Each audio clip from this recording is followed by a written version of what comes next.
But I'd isolated because I didn't know how to deal with what I was going through, and I didn't know how to articulate what I was going through. There were a couple of vices that I turned to also during that time. I started drinking a whole lot more. And I drank because I was trying to mask the pain, the mental and emotional pain that I was feeling at the time. And I still had the smile on my face, but I was partying a little bit harder, drinking a little bit more than I was before.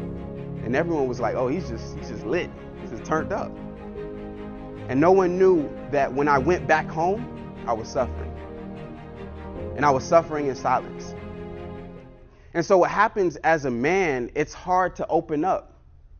It's hard to be transparent and vulnerable and open and honest about what we're feeling and what we're experiencing. And so I just continued to suppress it until it blew up. For the first time in my life, I started to have suicidal thoughts.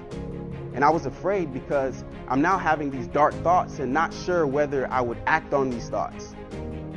And it's important for us to not suffer in silence. It's okay not to be okay. It's okay to be suffering, to be struggling. But when we do it in silence, that's what ultimately kills us.